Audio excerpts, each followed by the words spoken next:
എതിരാളികളുടെ അമ്പുകളോ വാളുകളോ കണ്ടാൽ തിരിച്ചു പോകുന്നവനല്ല, ഞാൻ അബ്ദുൽ മുത്തലിബിന്റെ മകനാണ് എന്ന് പറഞ്ഞ് ധൈര്യപൂർവം അനുയായികൾക്ക് നേതൃത്വം കൊടുത്ത സഹാബത്ത്, നേതൃത്വം കൊടുത്ത നബി സല്ലല്ലാഹു അലൈഹി വസല്ലം ആ സഹാബത്തിനോട് ദീനിന്റെ പ്രവർത്തനത്തിന് ആവശ്യമായ സാമ്പത്തിക ശേഷി ഉണ്ടാക്കാൻ ധാരാളമായി കലക്ഷൻ നടത്തിയിട്ടുണ്ട്.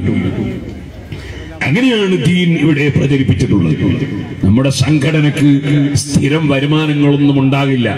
വല്ല വരുമാനവും കിട്ടിയാൽ അതിനേക്കാൾ കൂടുതൽ സാധുസഹായ സംരക്ഷണത്തിന് വേണ്ടി ചെലവഴിക്കും.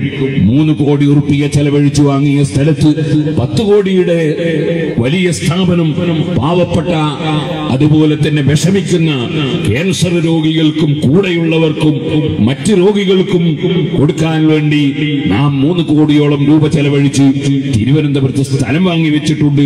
ഇനി ബിൽഡിംഗ് നിർമ്മിക്കണമെങ്കിൽ 5-10 കോടി റുപ്പിയ വേണം. അല്ലാഹു തആല അതിനെ സഹായിക്കുന്ന ICF-ന്റെ പ്രവർത്തകർക്കും വിദേശ രാജ്യങ്ങളിലുള്ള മുഴുവൻ സഹകാരികൾക്കും നാട്ടിലുള്ളവർക്കും അല്ലാഹു തആല കൂടുതൽ ഖൈറായത് വർദ്ധിപ്പിച്ചു കൊടുക്കുമാറാകട്ടെ.